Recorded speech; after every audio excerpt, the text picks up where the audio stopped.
Well, it's a good morning from it's the third day of June. We're into the winter here in Queensland, which is the best time of the year, to be perfectly honest. Blue skies, nice cool mornings, but warms up to about 23, 24, 25 degrees Celsius for our American listeners and viewers from North America. And as a consequence, our guest today is actually from Australia. And but without further ado, I'm going to go straight to Elisa, who's sitting there at Cape Canaveral, where they had that major incident there with Jeff Bezos' rocket today or last week. Anyway, it's a good evening to you there, Elise.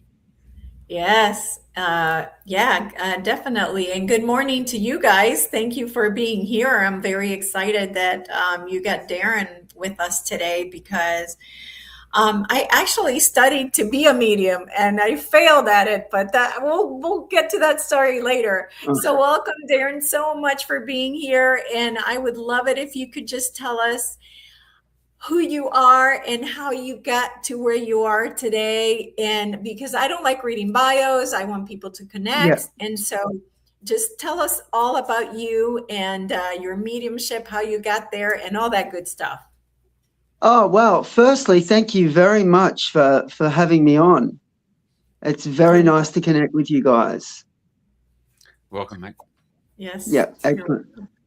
Really, for me, it was going through a lot of tragedy for me. It was, as we're all sort of like got our own journey. We're all a little bit different. We've all got our unique lives. But for me, I just never really kind of understood where I fitted in as a kid. I didn't really understand a lot. And the further life went, the more tragedy that happened, and I sort of lost my parents and family very early on.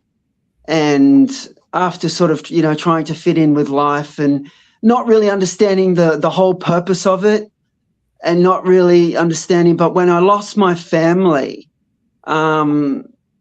through death, and then I developed a leukaemia, a cancer at the same time. And it was like a turmoil. It was a tornado of events. And,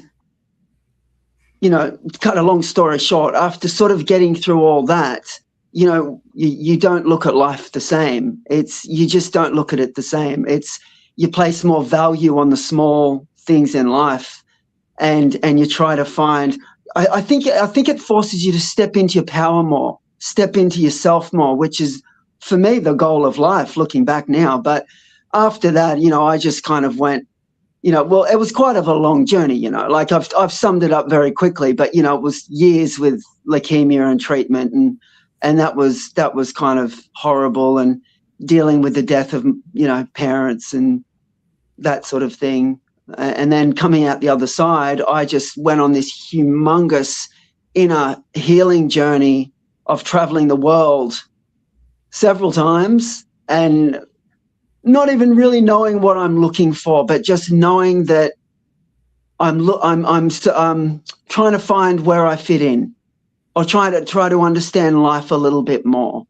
And the mediumship aspect opened up very early, I was around 25, but I didn't really do anything with it. It was more the prominence of a healing journey, actually. And I'm a very big believer in timing is everything. And I wouldn't have been able to do anything with mediumship. It was time for healing, not for mediumship. Even though there were aspects of it playing out, the main purpose, and it was very obvious what was going on, was I had to heal myself to a certain degree. And that, yes, to a certain degree. That was first and foremost on every level. And it's amazing when we go on these healing journeys, how much comes up that we didn't even realize that we were suffering from or dealing with. It's amazing what comes up, and we're all got special healing journeys, and yeah, it's just amazing. But that healing journey kind of took me all over the world, and like we mentioned before, into the Amazon rainforest, and doing ayahuasca and with the Indians and trying to find where I belong. Yeah, absolutely. So how old were you when this happened? When the I first, did your was mother pass away first? yeah, it's really funny because I was what you would call a man child. I was very content at home. I was actually a sportsman. I was looking to play professional basketball, and um, I was very much didn't want too much to change at home. Everything was good, and when I hit 22, that's when my dad passed away, and then I got diagnosed with leukemia. Then my mum passed away, and it was just like, my goodness, what has happened here? You know, what has happened here? Everything changed in just so rapidly. My whole world changed so rapidly, So what and are I the just didn't questions you know start what to do asking? after that. Yeah, so what are the questions you start asking when this happens? When something like that happens to you? What do you start, like, what goes through your mind? For me, it was, what is the purpose? Why am I suffering in life trying to work jobs that don't even matter when the most precious things in my world are now gone? Why would I want to suffer? Why wouldn't I not want to step more into just seeing what life has to offer in the best way? Because what does it matter now? I've lost so much that mean to me. So I don't want to just settle for ordinary. Yeah, so going to a job, right? At nine to Yeah. five, going to a job every day, right? Which doesn't bring you any joy or happiness. No. So yeah, so definitely. So then how did you decide to, I mean, if you have leukemia, how did you try to heal that first, or you decided to just go? No, I had to had to heal first. I ended up having a bone marrow transplant, and it was a little rocky for a while. It was a little rocky for a while. It took me a while to recover from that. Um, but you know, you take one step at a time, and that's where, to be really honest with you, that's where I really learnt to be very present in that journey. And I speak about this to other people. This is where I learnt to live one day at a time and enjoy the most beautiful small things in that day, because I don't know what tomorrow brings. And when I don't know what tomorrow brings, from now till tomorrow felt like a lifetime. Oh, I don't have to worry about my results until tomorrow. Oh, that's a lifetime away. I can enjoy this afternoon, this tonight, and worry about that tomorrow. So I learnt to really enjoy the moment and be present and not think too far ahead. Oh, wow. Okay. Yeah. And that was Okay. quite prominent for me. Okay. Yeah. And so as you're going through that mindset of healing, Yeah. um, what did you have any thoughts of, like, okay, when I heal, I'm going to do this or something like that? Or were you just, do you know what I'm saying? Like, Yeah, I know. was, Yeah, absolutely. Absolutely. Not at the time I was going through it, it was more, I'm just going to try and survive this. I'm just going to get out the other side, but not know I didn't really know what to expect. And then when I came out the other side eventually, that's when it was like, now what? Now what? And that's where the massive inner reflection took place. And it's like, well, I've lost this. I almost lost my life. Can you really go back to how things were? It's gone. It's changed. Everything's different. Now it's time to find out what Darren wants. What does Darren want, and who is, what's the next step? wow. And so what, So was it's, it something yeah. that you saw or something you thought about, when you started taking off and traveling, or was it, did it come to you at the time? Yeah, yeah. Do you mean the mediumship? No, the going all over the world. Like, where Yeah, was that just it's so funny. See, it's so funny, and it's so nice to have you, because it's making me think back, and it's making me.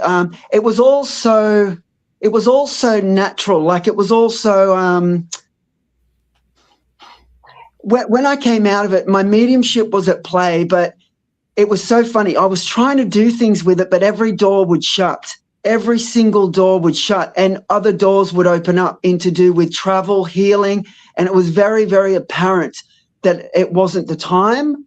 And it was very frustrating. It actually really annoyed me. I was very frustrated about it. But I thought, well, you got to walk through the open doors. So I went through the open doors, and it took me on massive healing journeys. And I just took one step at a time. I booked something, and I went for a year, and I was overseas, and I was in the Amazon, and I met the most amazing people about their journeys. And oh my goodness, the inner reflection for myself. And it just didn't stop. It just kept going. And then I think I just learnt to take life as it comes, with which doors open, and just, there's an intelligence in life. I started to see an intelligence in life even beyond what I understood. Even though I didn't understand it, there's an intelligence playing out. And I thought, well, I just have to trust that. I just have to trust it. I don't understand it. I don't know it, but I've got to trust it. And that's what I did. Even though I was frustrated and I didn't know what to do, I just know somehow the universe, the world, God, whatever you want to call it, knows better than I do. Exactly. Yeah. And I just said, you know what? It's time to surrender. And it's time just to go along with the open doors. It's not my plan anymore. It's just surrender and go with the river, go with the flow. And that's what I did. And it just led me everywhere for years and years. And it's amazing what opportunities open up when you do that. And even if they're not the opportunities you want, it is amazing what opportunities come. It's unbelievable. I've always said to people, even amongst tragedy, you will find miracles amongst tragedy. The most worst tragedies, you can see where somehow the universe has stepped in, and things mightn't be ideal at all, but universe has stepped in, and it's very apparent. It's very obvious. Yes, absolutely. I've noticed with the people that I know that their parents died, their Yep. parents had to die in order for them to have that specific career to help children, or you Yep. know, it was like the death of the parent that really just moved them into a space that they were going to be for the rest of their lives. So it usually, there's a reason for that happening, you know, for the tragedies to happen, and it's usually for soul growth.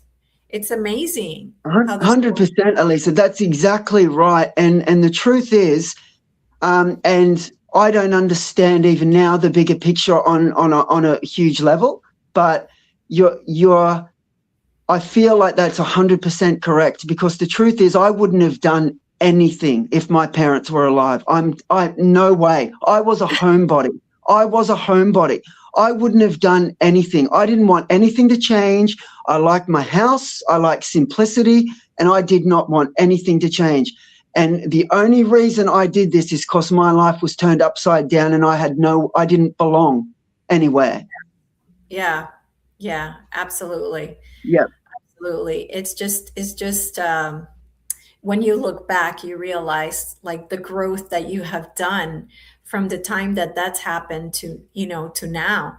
It's just amazing how our soul grows so much, because when you're comfortable, you don't grow. There's no growing. That's right. Yeah. That's right. And the healing journey, I mean, that's the core of everything. That's the part, that's tempers who we become. That shows who we become. And if you're open to it and you learn from it and you're willing to take the tragedy and even look back on it with some humor at times, I can look back and I can find humorous. I can look back at my time in hospital, and even though it wasn't pleasant at the time, and I never thought I would ever look back at it, now I can look back and find some things funny. Wow, that's amazing. Yeah. Absolutely amazing. So tell me about you mentioned something about doing ayahuasca, and I know ayahuasca was, even though it was really hard to do for me, it was also healing in a way. So Yes. tell me not the details, but more like, well, what did ayahuasca do for you? Yeah, and it's really interesting to hear you say that, because I wasn't a type of person. It wasn't really my personality that I would go and do something like that. It's just, it was so left field. And I was in the middle of the Amazon for a few weeks in there with the Kishwa Indians. And I mean, you know, it was brutal. It was absolutely brutal. It really was. But the experiences I had with it personally were so life-changing and healing, and my experiences with it took me right back through my life, and I understood so many things, and that I was of this world, but not belonging to it. It was almost like I was an observer, and I could look at myself with a more objective view of everything I've done, good and bad, and integrate that into my life to come. And it was very profound for me. Like you said, it was very hard. It was very difficult. And yeah, it was not pleasant, but it was necessary now when I look back. Yes, it definitely clears you out of a lot of things that need to be cleared. And It did. But of course, that's not fun, right? It was not fun at all. Yeah. So I'm dying to find out how you said your mediumship abilities came in when you were an adult. I have never yet met, and I hang around psychics all the time. Yeah. And I have never, most of them always say, oh, when I was 5 years old, when I was 6 years old. Yep. So you're the first one I've ever heard that got your abilities like at 20 something. So I'm really interested 25. to find out what happened. Yep. That's what.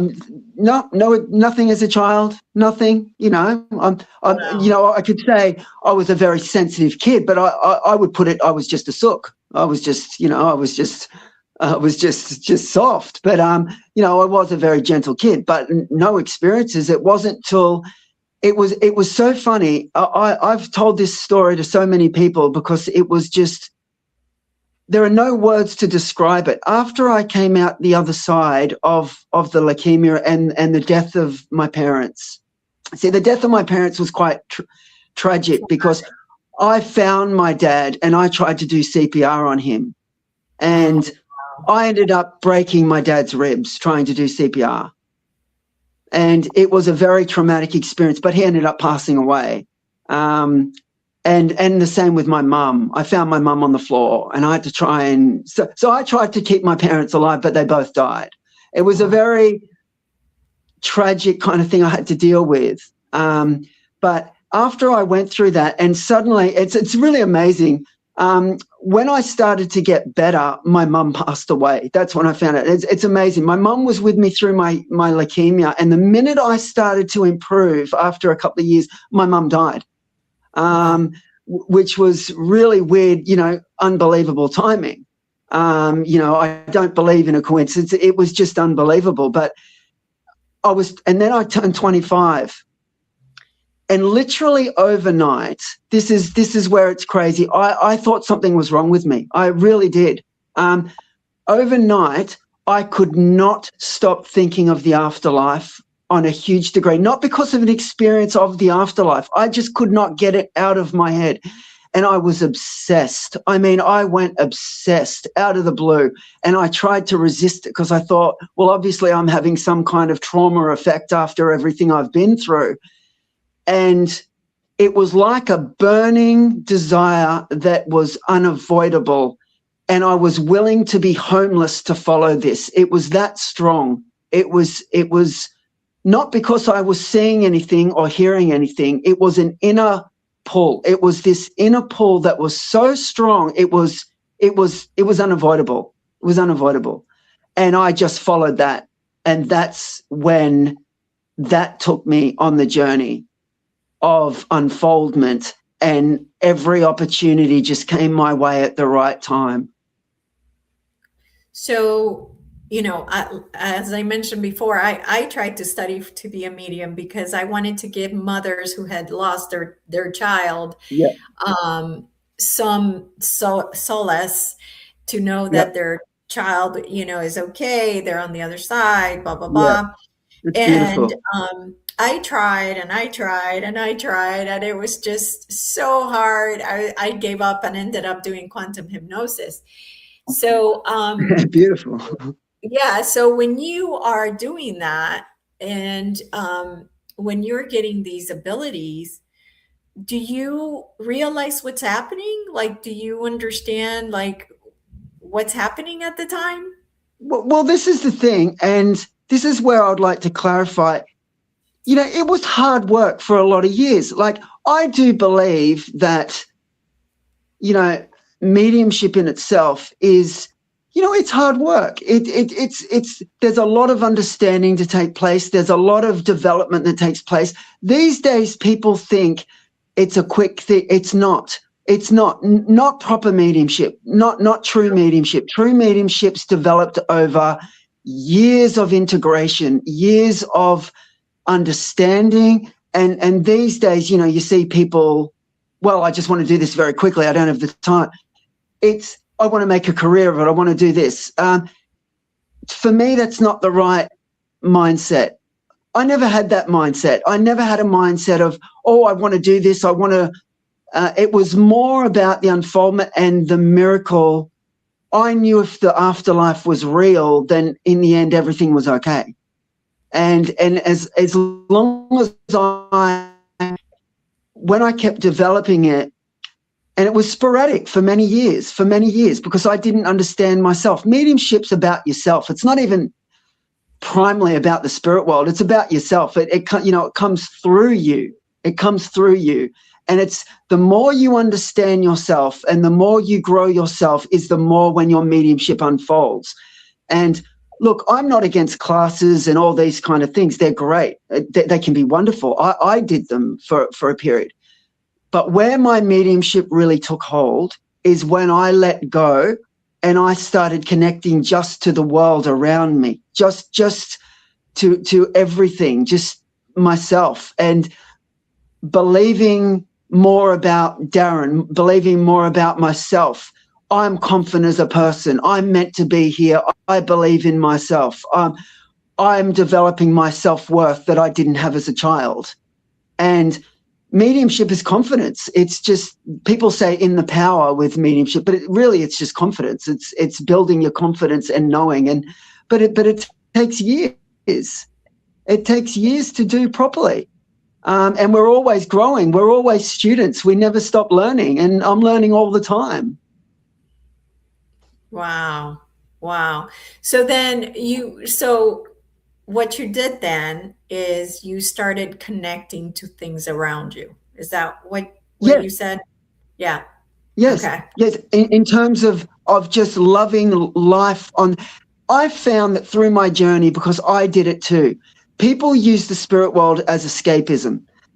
They use it as a magical escapism to escape the earth, to escape the mundane life, to escape the tragedy, the trauma, the abuse. And I did it too. And then I realized that, wait a second, mediumship and the spirit world is a beautiful reflection of the earth. It's if we're not appreciating our loved ones around us here and life and beautiful and just waking up and going, oh my goodness, what a beautiful day. What opportunities can we have today? Look, the sun's out. I'm going to have a coffee. I'm going to pat my dog. This is the miracle. This is the mundane, but it's the miracle. And for me, mediumship's a reflection of that. And if I'm not loving my life and I'm not loving that, then why am I doing mediumship? Because mediumship is meant to be showing that love continues on and the miracle is there. But we're also living a miracle. Our life's a miracle. And it just takes a healing journey to realize that, I think, because that was the same for me. I had a hard life too, and sometimes we don't want to be here. We all have those thoughts. We don't want to be here, and that's just the way it is. But if we stick things out and trust, people would be amazed. what takes place. Yeah. Wow. So your mediumship abilities, what clairs are you have developed? It's so funny. It's so funny because when I don't even really think about that. I just let it all come together. But when I think about it, obviously, clairvoyance and clairaudience, I work strongly on those, but I don't even think about it these days. I just let it just comes through the way it comes through. I don't even divide it up anymore. It's a power that is very obvious when it's connected. And once I feel that vibration and that power, it's like, right, now I know you're here. I trust whatever you need to do. So I don't really sort of think about those things anymore. But thinking about them, I would say, if I had to really be honest, I'd say I predominantly work through a clairvoyant aspect. Okay. Yep. So, Yep. So for those that don't know, clairvoyant is somebody that can see things, and clairaudient is somebody that can hear things. Yep. And so I've always wanted to be clairvoyant, but I have just a clairsentience or clair, like it's just a knowing, which is beautiful. Which is beautiful. So, but it's hard because I don't know what I know. Like somebody will say, "Oh, this happened or that happened," and I'd be like, "Yeah, I know," and I'm like, "How did I know that?" It's really funny, and I've heard this so much through my journey. People, that's almost the best thing. It's people don't understand that feeling and knowing are the building blocks of the whole thing. It's the building. I hear people dismiss aspects of their mediumship, go, "Oh, I'm no good. I only feel things." I'm thinking, are you kidding me? Feeling is the building block through where everything builds, and that's how you access the different power. That's the main building block. That's beautiful. And geez, I tell you what, when I'm working with my mediumship, and like you just said, Elisa, even if I'm not hearing or seeing anything and the power's there and I just know, that's the best. That's where you want it to be. That's when the power just blends so strongly with you. It doesn't even have anything to show you. It just blends with you, and it's like downloading from a computer. Yeah, and I definitely feel that's definitely the hardest, the sentience. I have a knowing. I don't necessarily feel things necessarily. I just know things. But I agree with you. I think sentience is like probably the most amazing one to have, to know what people feel like, and that's huge. That's huge. Oh, so it's amazing. Yeah, absolutely. And so when you started developing your abilities, was your mom or your dad the first contact that you had, or? No. It was really funny. I'm a very skeptical person. I'm very skeptical. Even of mediums these days, I'm very skeptical.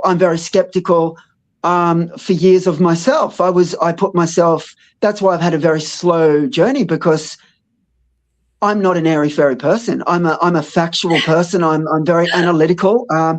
If the spirit world's real, you better prove it to me. Otherwise, I'm not buying it. That's where I'm at. It's just the way I am. And but for me, the real proof for me started to come when I had a friend. He was an older friend, and after I got better, I started having contact from his family, and I was very skeptical. But it was so clear experiences, and the details were so wonderful. And I would share it with him, and he'd be like, oh my goodness, yes.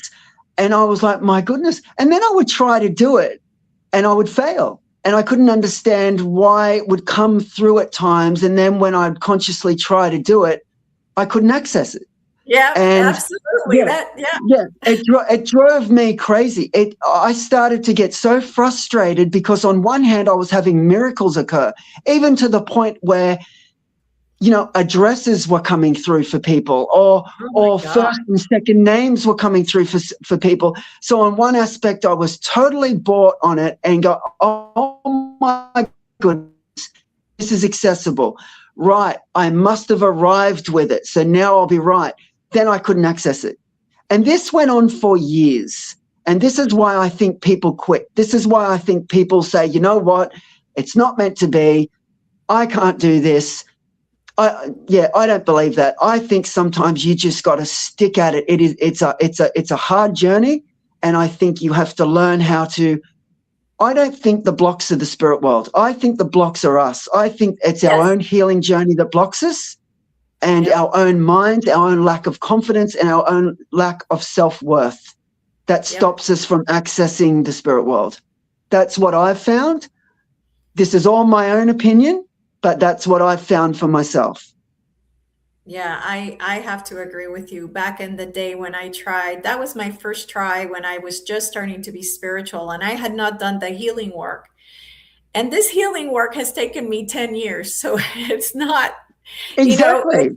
it's not the what is it, dark night of the soul. It's more the dark decade of the soul, because Dark night of your life. Yeah. it's It's just, oh my goodness, it's just really, it takes a while to do that healing. So yeah, I think for me, now that you mention it, if you feel that was the case, then for sure for me it was a self-worth issue. Like, oh, how can I do that? I mean, my friend here, she can tell you things like that, yeah. and I can even come up with a color, you know. See, it's all self-worth. It's all, I've been there. I've done that. And I just, it's amazing. It's all to do with inner healing. And I knew this earlier on, but I didn't understand it to the depth I do now. Now I've sort of developed more of a I don't care attitude. And I don't mean that entirely that I don't care. What it is I don't have the pressure on myself anymore. I know the spirit world exists. I know it does because I experience it every day. And now I don't care. It's like, whatever. Doesn't matter. Just what will be, will be. I don't care what people think. I don't care if they believe it or not. That's up to them, and I respect that. I was there. I was totally there. I'm still there sometimes. I'm like looking at something, I'm not bored on that. But sometimes I hear things from the spirit world and I go, you know what? Yeah, I don't think I believe, I'm not sure I believe that myself. But, you know, it's just the way I am. I'm very analytical, and you've got to prove it to me. Yeah, wow. So when you are doing a session, do you wait for the spirits to come in for that person, or if that person says, oh, my husband died, I want to talk to him, are you able to do both, or you just definitely I prefer not to know. But the funny thing is, and this is what I like to put out there because mediums don't really talk about it, I'm terrified before I do any session or any demonstration, because mediumship's such a vulnerable experience. And the confidence only comes after years of showing that it worked. Like it only, like, I'm terrified, like, especially beginners, they're terrified because they don't know if they're going to get a link. They don't know if it's going to work. Oh my goodness, I'm putting myself out there. And I still feel that. But the difference is, because of the development of mediumship, because of the development of it, I now know as soon as I feel that power, that overrides my fear.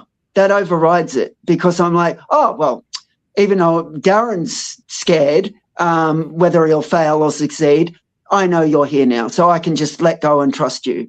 And I can just let go because I know you're there. But, you know, beginning mediums, they don't fully know that. They don't know they're there. So they're dealing with a lot of, oh, am I good enough? Am I good enough? Like, and that gets in the way a lot. So how do you feel that they're there? I know that and of course, I think people make this up as they go, but in the mediumship classes that I went, they said there's some kind of gatekeeper who you can tell this gatekeeper, listen, at 7 p.m. at night, I'm going to bed. Do not bother me. Do not Yeah. allow any spirits to come through. I'm out, Yeah. So do you have a gatekeeper? Well, I would say I do, but see, again, I don't really think about those kind of things. I mean, to the degree of what you've said. For me, I do put out thoughts and prayers, and I do say, oh, look, but it's more like, can you come, can you help me help this person? Can you just bring the right person that will help this person? And I know they're there through years of discernment in my head. Through years, it only comes after years. This is why the mediumship journey is such a slow back and forth journey until it really sort of, you're able to discern between your energy and spirit world's energy. But for me, there's a certain vibration that is, I can just feel. I don't even have to hear or see them. I just can feel, oh, right, there they are. And then it's almost like a mirage, but you're not seeing a mirage. You feel like you're in a mirage of desert energy. You know, when you're looking through that haze in the desert, but it's like you're feeling that, and then everything comes within that. But it sort of took years to feel that, like to really understand that, because I couldn't differentiate between, oh my goodness, am I wanting this, or am I think I feel this, or but then it's just a certain vibration, a feeling that's around when, and it goes from there, and it builds from there. So when you say vibration, are we talking like feeling like like actual physical feeling, or more like yeah, I would say to a degree. It's so hard. It's so interesting having this conversation with you, because I'm not one that's really broken it up like this, but I would say physical to a degree, because you can feel it, and it's everything. The heart starts beating, the heart, the palpitations can come. It's a quickening. You know how people describe it as a quickening? It's like a quickening of everything, and it's the heart rate goes up, the breathing goes up, and you can just feel a presence around your body, even if it's not a spirit person. It's an energy. You can feel a conscious energy around you, and it causes me to get very nervous or appear very nervous, even though I mightn't be nervous, but it's making my whole system, nervous system, come into play. And it's like, oh, now I'm feeling these extreme nerves. Now I know you're there. I can feel it, and it's pulsing, because the spirit will play on your nervous system, and that's why, a lot of mediumship, I don't know if doing a lot's really that healthy for you. I don't know. It can play with your nervous system, and for me, it can definitely play with my nervous system. And if I do too much of it, it's like, oh my goodness, I need to take a break. Wow. Okay. So if you have somebody that comes through that's really sad, or somebody who went through a car accident and they're still in that state of shock or whatever, do you feel that as well? Like, do you feel their sadness or their frustration or their whatever they're feeling? Yeah, definitely. I think it's definitely whatever they wish to convey. Whatever they wish to convey. I think anything's possible. I think you can get anything from the spirit world. I just think anything's possible. But yeah, you can definitely feel. And it's so funny because every connection is different. This is why mediumship is such a vulnerable experience. It's like it's different every time. You never know. The spirit communicator might not have a clue what they're doing. They mightn't have a clue what they're doing. And they might know how to access certain parts of your ability. So you've got to be open.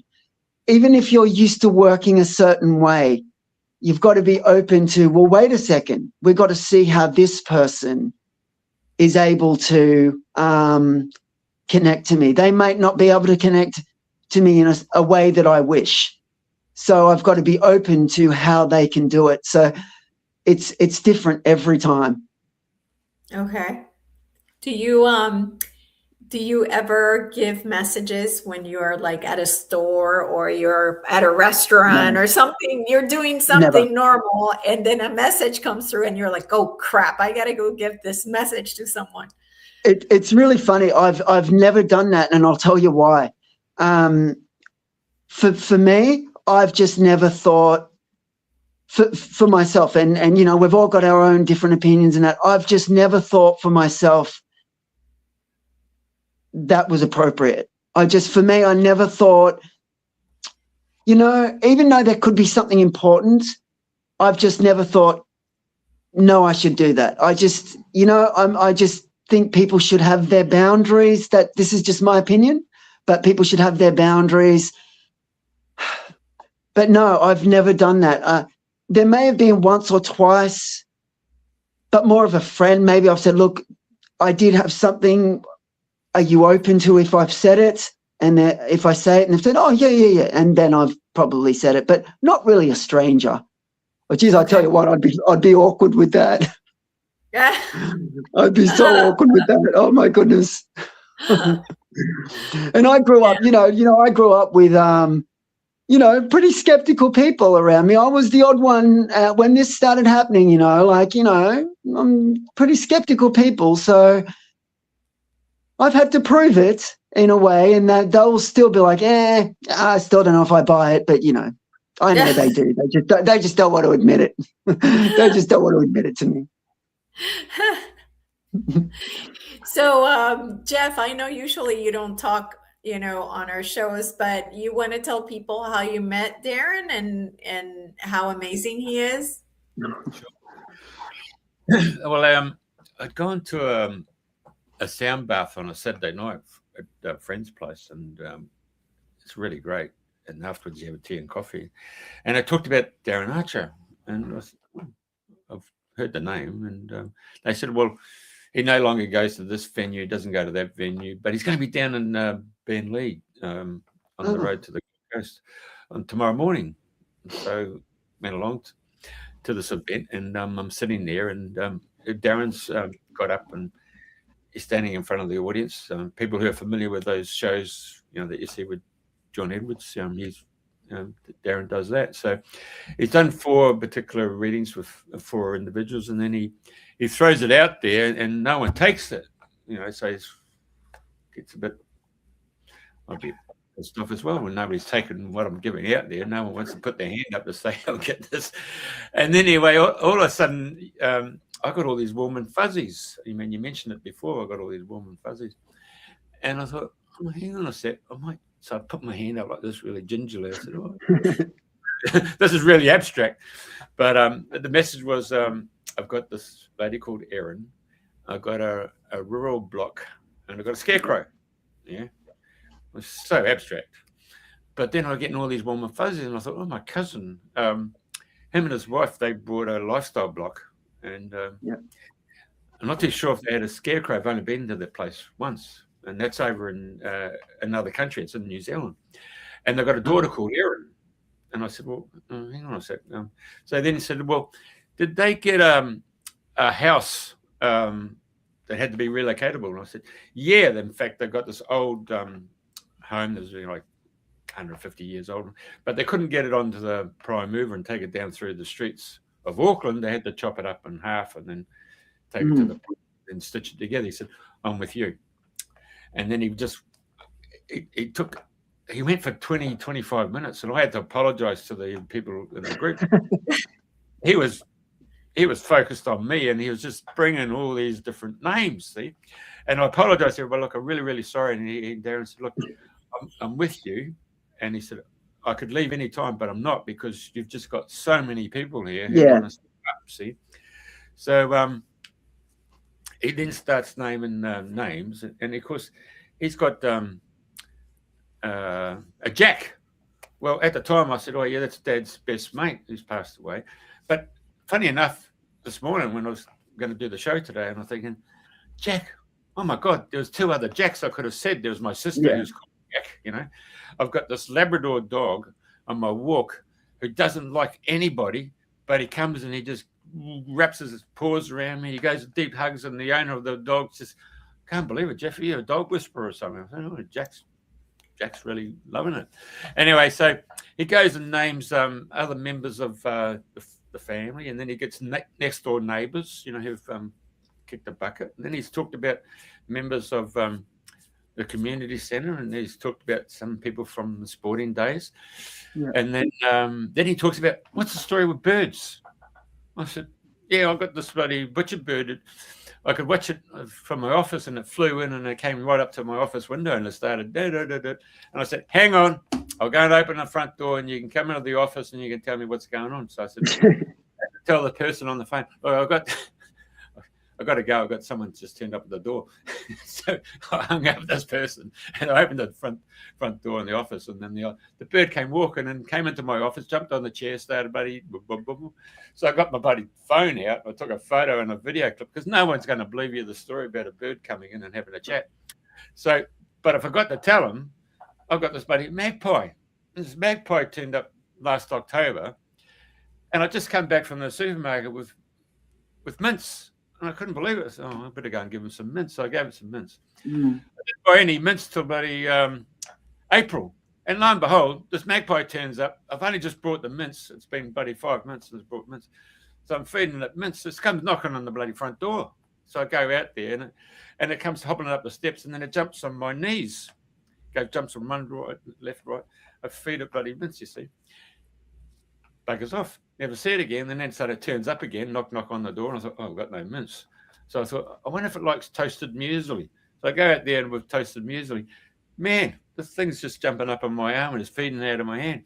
And birds, bloody, there he is. He's saying, what's the story with birds? So I didn't expand it like I've just said on the show now, because it's for long-term benefit. So we go from the birds, and then he gets, I've got an elf.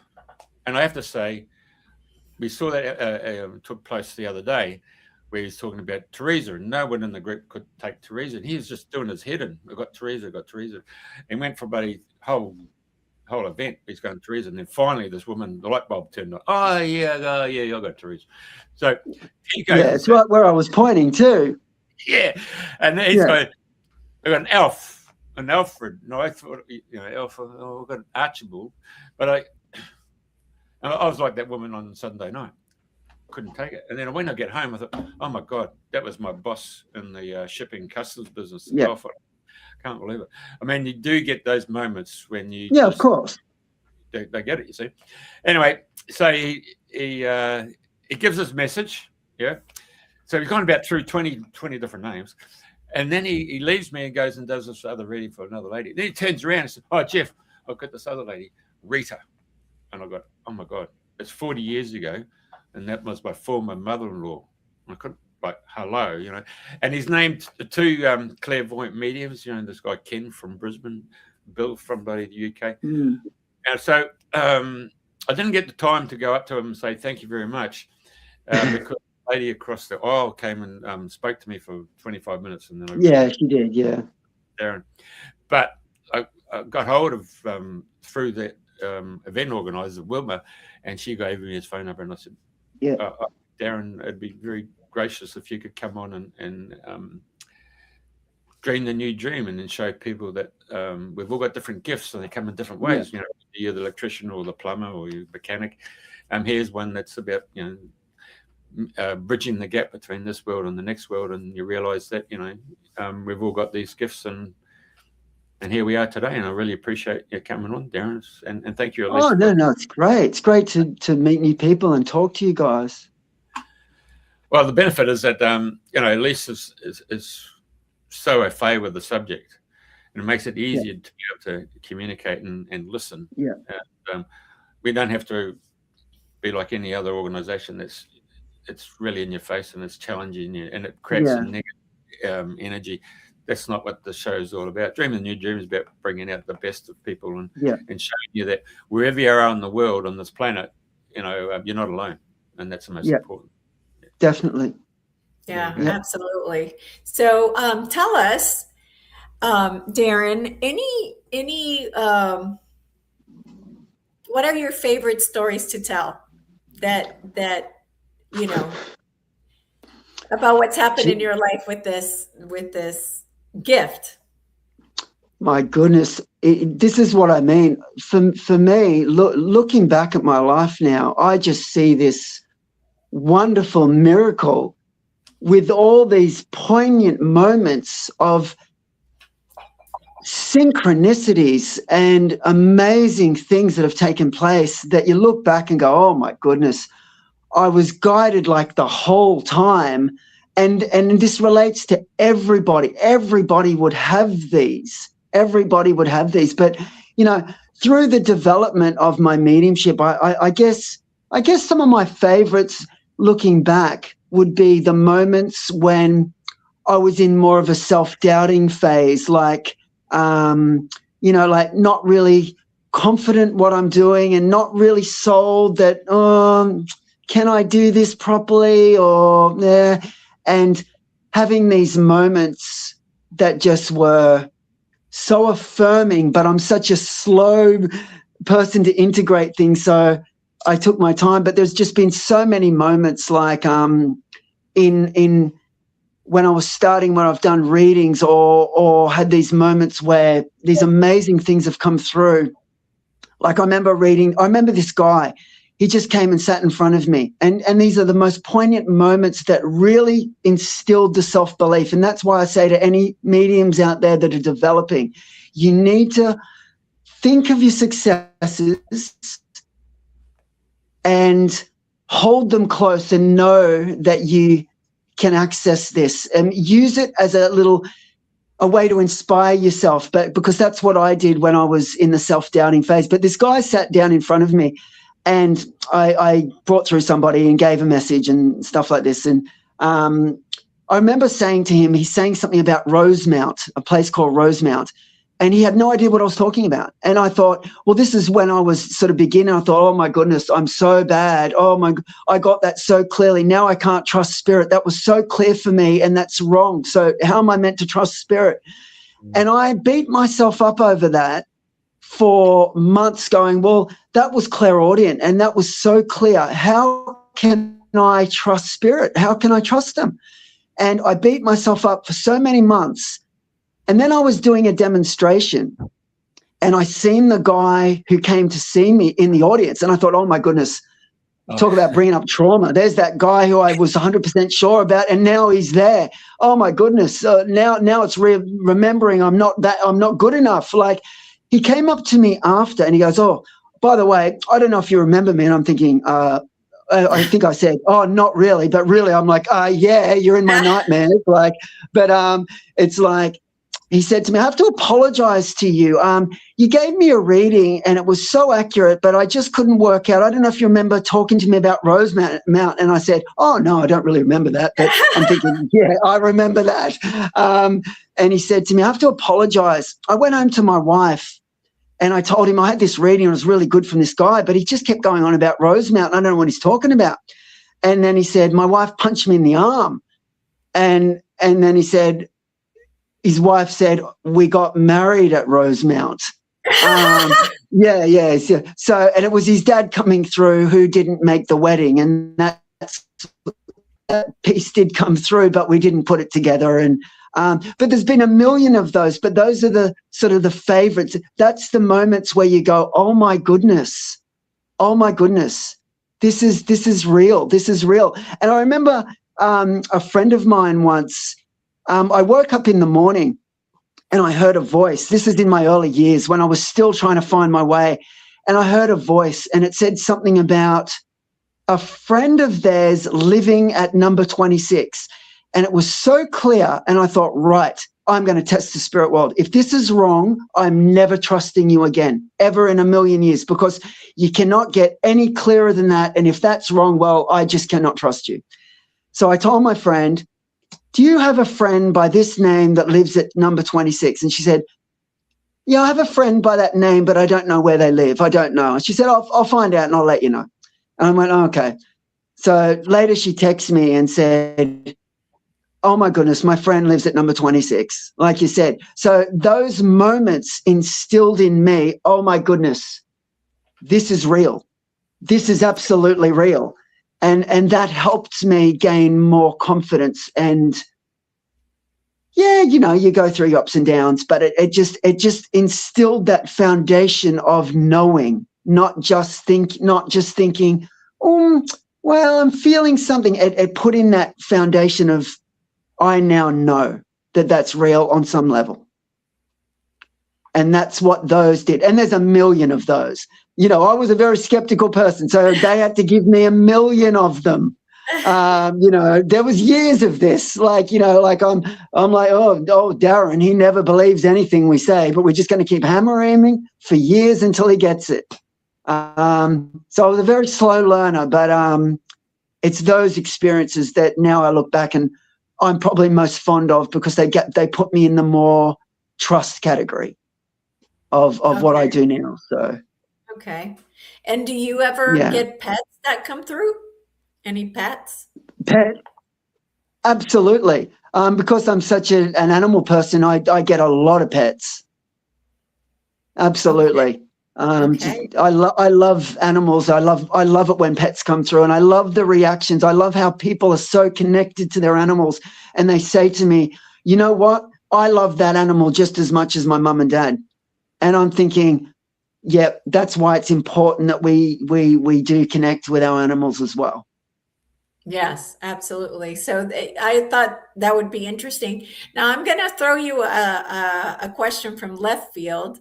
I Yep. apologize if it rattles you, but have you ever had any extraterrestrials come through? That's amazing that you've brought that up, because I'll tell you something.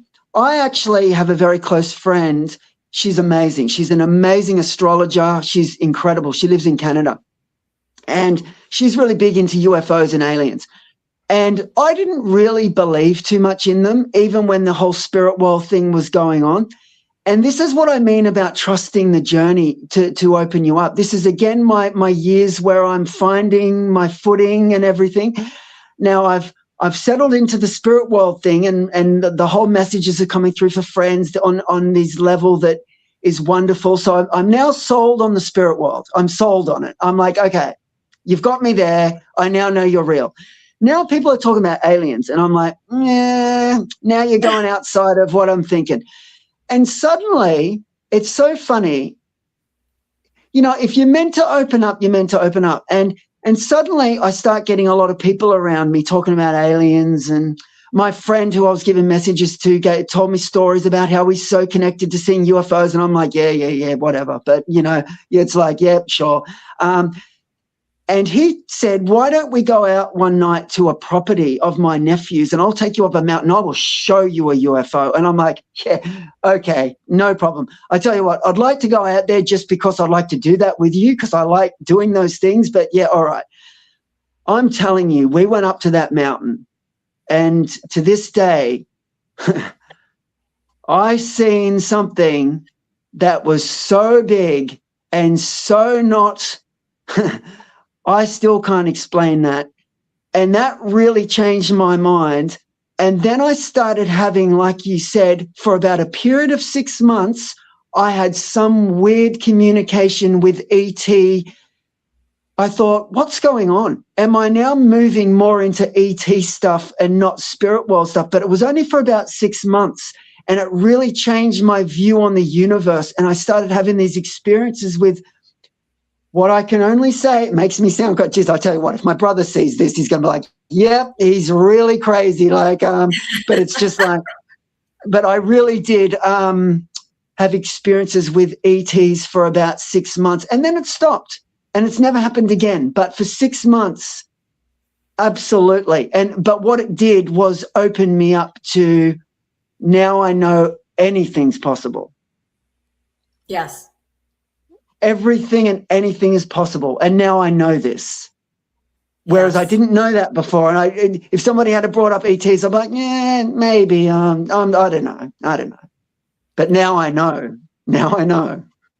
Yeah. So I concentrate a lot on the galactics, because Yeah. you know, what I call them, because the good ones, the ones that are in the higher dimensions, are Yep. absolutely the most amazing Yep. energies you can ever imagine. And so,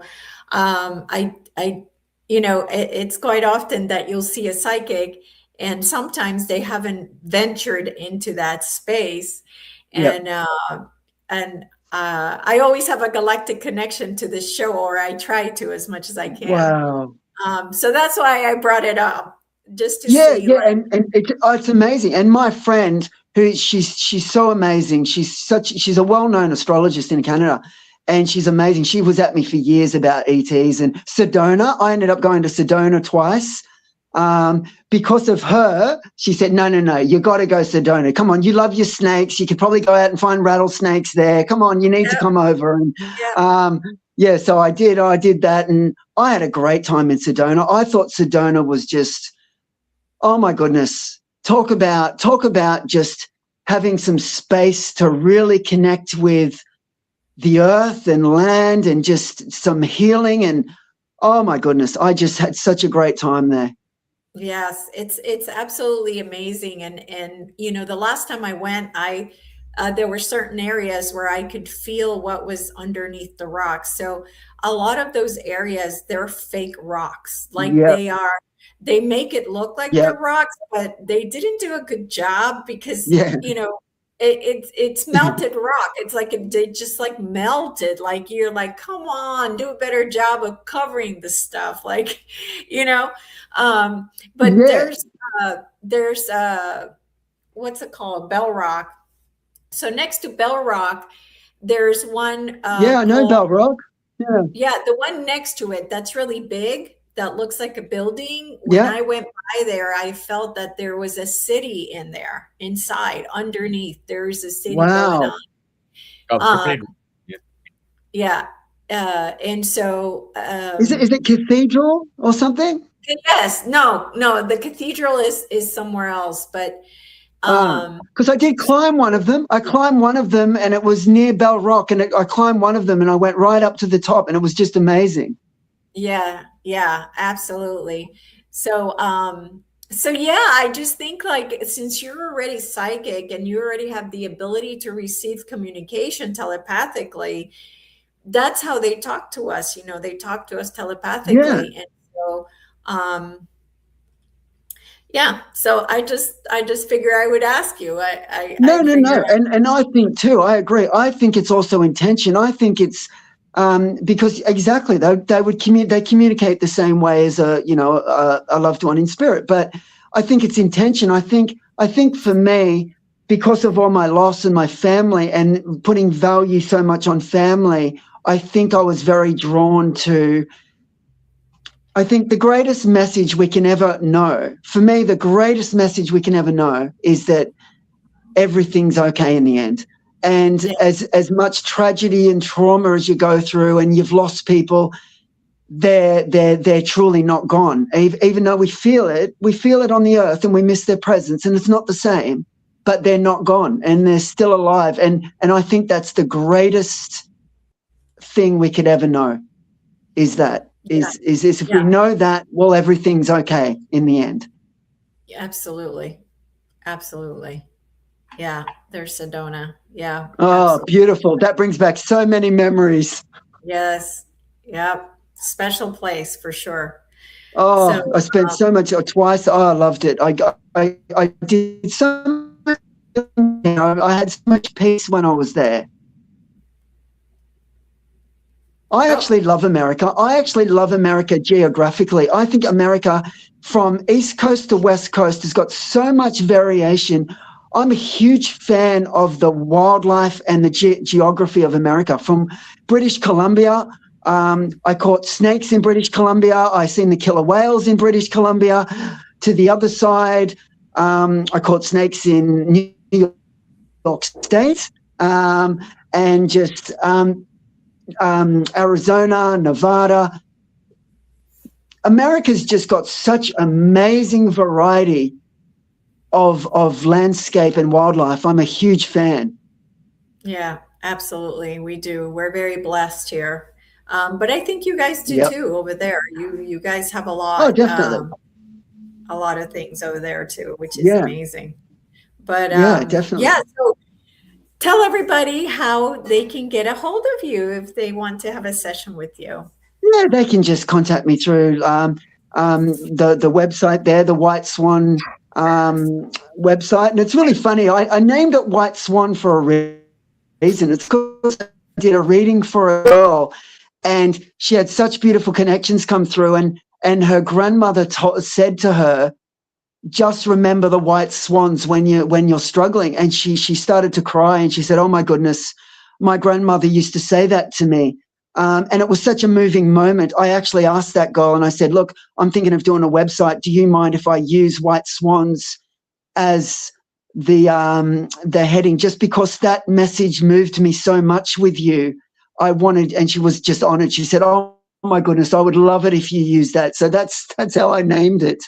But yeah, you can just connect through that, and I've just got an email on there, and people can send a message and just touch base. And I'm always willing to try and help if I can. Okay, wonderful. Amazing. Yeah. Well, thank you so much Yeah. for coming. We so appreciate you. Oh, that's okay. It's been so great talking. It's actually been really even healing on a level talking to you about this, because, you know, to rethink about some of this stuff, which I don't do a lot anymore because, you know, life's moved on. But it's been amazing to talk about some of this stuff with you and relive it and realize, oh my goodness, come a long way, and we can all sort of relate to that, you know, if we reflect and realize how far we've come in our own life. Yes, absolutely. So no, Absolutely. it's been an absolute pleasure.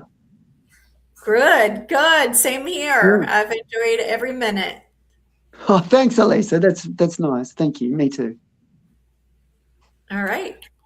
Right. Darren, appreciate it, mate. Thank you very much. Oh, thanks, Jeff. I appreciate you too. Yeah, no, it's good. Yep.